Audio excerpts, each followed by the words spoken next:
Pour leur rigueur, leur obéissance de la loi de Moïse et aux traditions orales. Ils sont très respectés par le peuple, ils avaient une très grande influence spirituelle. On parle de Nicodème comme un chef, donc c'est des chefs spirituels. Et aussi au niveau social, ils ont un zèle pour la loi, mais à cause de ça, ils se concentraient trop sur la religion extérieure plus que la transformation intérieure.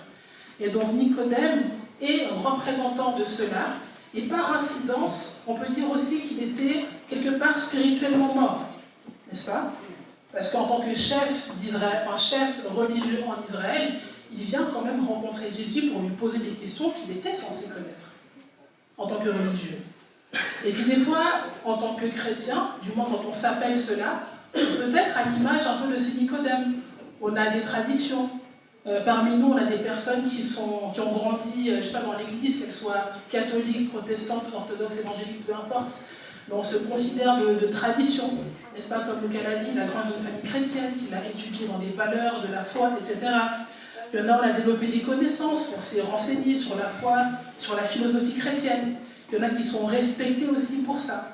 Certains ont fait des expériences avec la foi, sont touchés par qui est Jésus, etc. D'autres ne sont pas du tout chrétiens, ont une critique profonde de la foi, n'aiment pas forcément en parler ou juste un désintérêt par rapport à ça.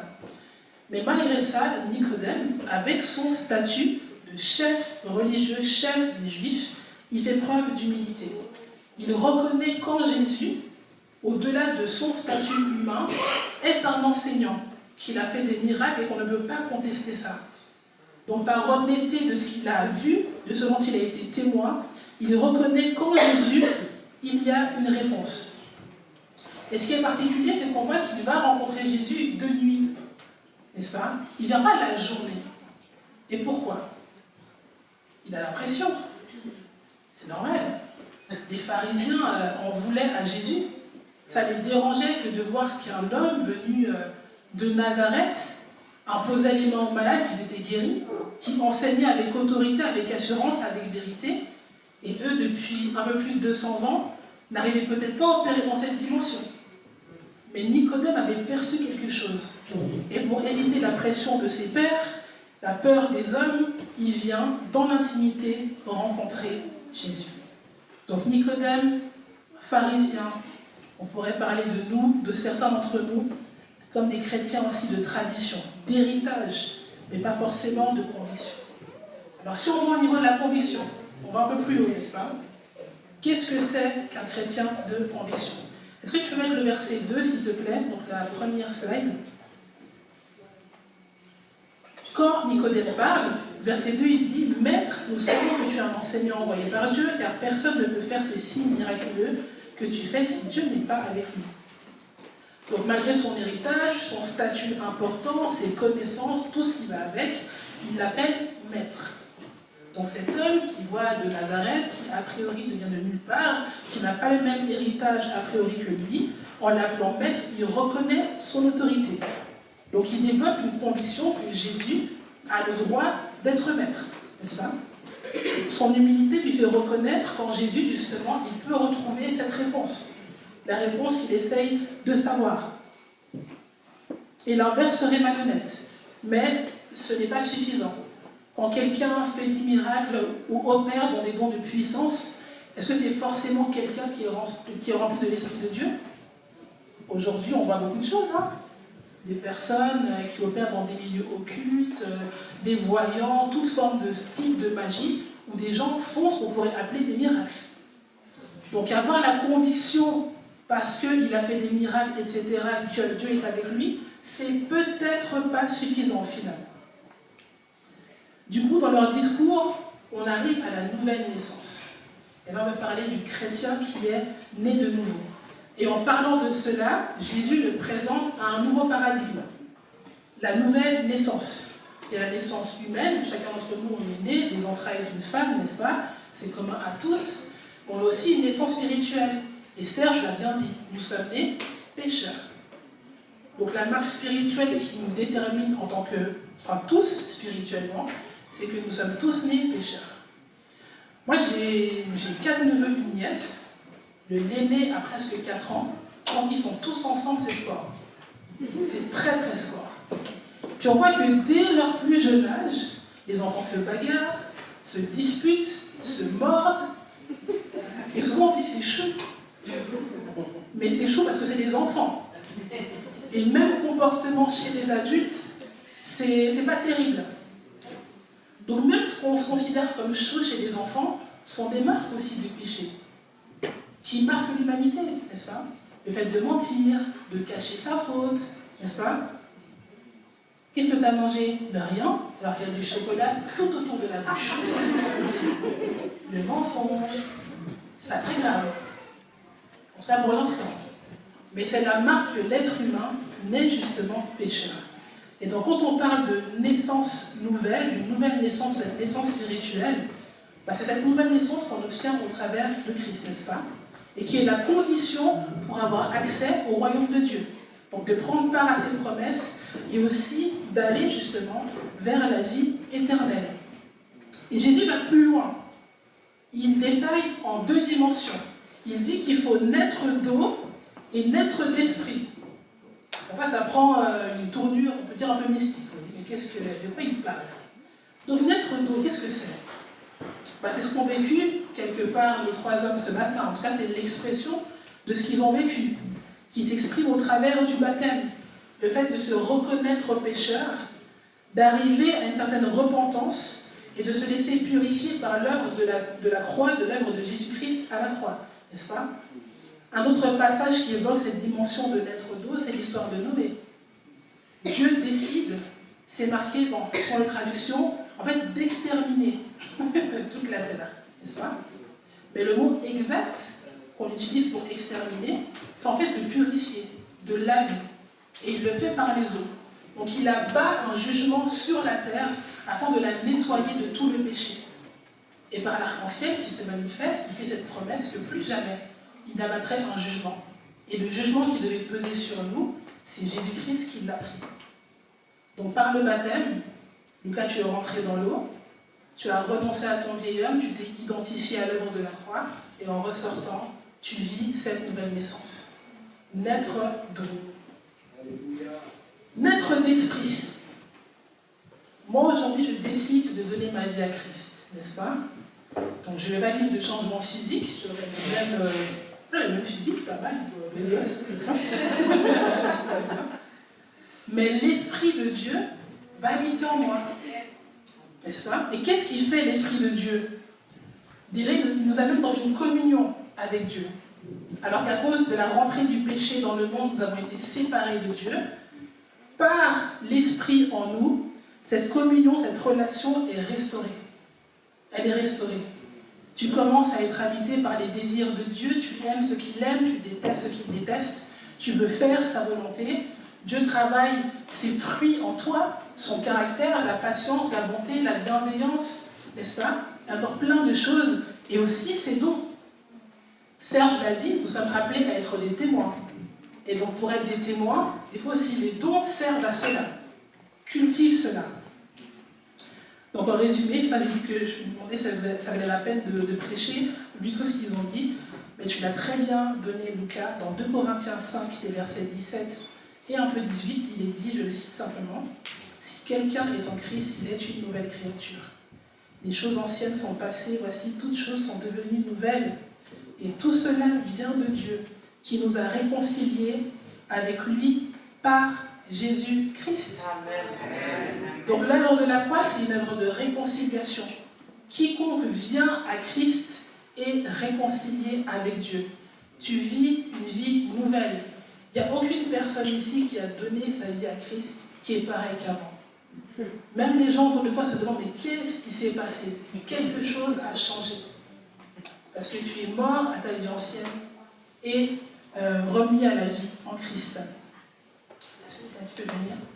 Avant qu'on prenne un bref temps de louange.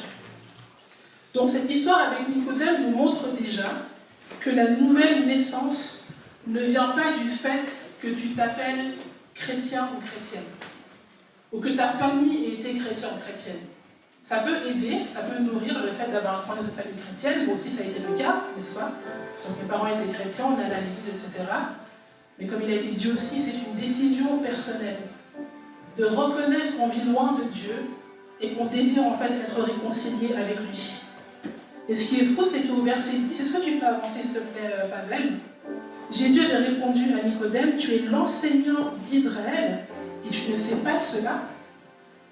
Donc peu importe le bagage intellectuel, le bagage sociologique, quelle que soit la matière, cela ne comble en rien le fait de pouvoir être sauvé.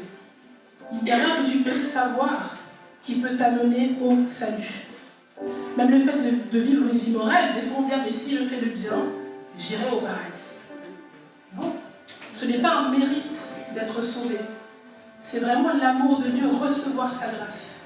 Il n'y a personne ici qui peut faire suffisamment de choses, suffisamment d'efforts pour mériter le salut. C'est le don gratuit de Dieu. Amen. Donc ce salut consiste en croire en Jésus-Christ, qui est le seul chemin vers le salut. Il n'y a pas d'autre chemin. Il n'y a pas d'effort à faire, il n'y a pas de choses particulièrement à faire. Tu reçois seulement et tu le suis. Et c'est la meilleure vie que tu puisses vivre. Moi, des fois, avec des amis, je me demandais, mais si je n'avais pas donné ma vie à Christ, où j'en serais aujourd'hui? Et sans se consulter, on a tous répondu, on croit qu'on serait mort. Probablement. Hein? Et ce n'est pas possible de penser autrement. N'est-ce pas? Et Dieu est bon. Dans ta situation, il sait comment te trouver, comment te toucher, comment te ramener à lui. Un des versets que les chrétiens aiment beaucoup et qui résume bien voilà ce que le Seigneur a fait, c'est dans le même chapitre.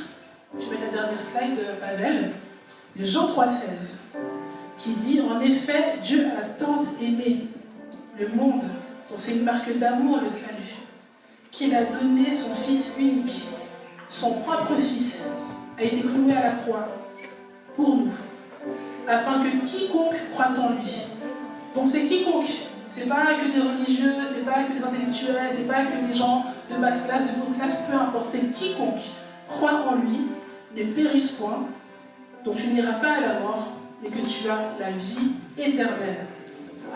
Amen. Est-ce qu'on peut se lever, s'il vous plaît, ensemble? Du coup, ma question ce matin, pour toi, si tu écoutes, c'est de savoir, es-tu né de nouveau? Ça, c'est la question à se poser. Amen. Gloire à Dieu. Es-tu né de nouveau? Normalement, si tu es né de nouveau, tu le sais. C'est une évidence. Si tu ne l'es pas, ce n'est pas une condamnation, ce n'est pas grave. C'est simplement une invitation. Que tu sois chrétien de tradition, tu connais l'église, oui, je fais ma première, deuxième communion, c'est pas ça qui sauve. C'est pas ça qui sauve. De conviction, oui, je crois que Jésus existait, je crois qu'il était bon, qu'il avait des bonnes valeurs, c'est pas ça qui sauve. Pour être né de nouveau, il faut être né d'eau et d'esprit. De passer par la repentance, s'identifier à Christ, reconnaître son état et recevoir son esprit. Amen. Amen. Alors, je vous invite juste à fermer les yeux. C'est rien de... Il n'y a pas de magie ici. Okay? Il n'y a pas de magie, c'est juste... Quand on parlait de Nicodème, qu'il est allé voir Jésus de nuit. Donc, au-delà de la pression qu'il pouvait avoir, il est quand même allé voir Jésus à un temps où il pouvait être intime avec lui. Donc, le fait de fermer ses yeux, ce n'est pas pour que tu te laisses intimider par ce qui se passe autour, des regards qu'il pourrait avoir sur toi, mais simplement de te concentrer sur ton cœur et sur Jésus. Et maintenant, si tu sens un appel dans ton cœur, de vraiment donner ta vie à Christ, de reconnaître l'œuvre qu'il a faite à la croix, qu'il est mort et ressuscité afin que tu aies la vie et la vie éternelle. Je t'invite simplement à lever la main. À lever la main.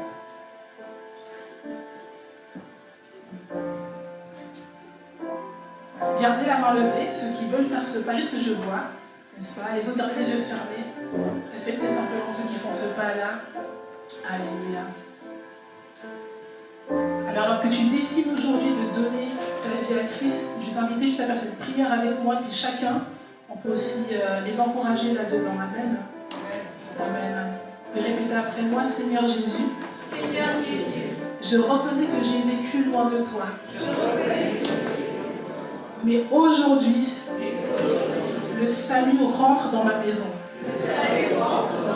Je reconnais que tu es mort et ressuscité afin que j'aie la vie. Saint-Esprit, Esprit de Jésus, remplis-moi de ta présence. Conduis-moi chaque jour de ma vie, afin que je puisse marcher comme toi, aimer comme toi, te ressembler en tout point. Au nom puissant de Jésus. Amen. Amen.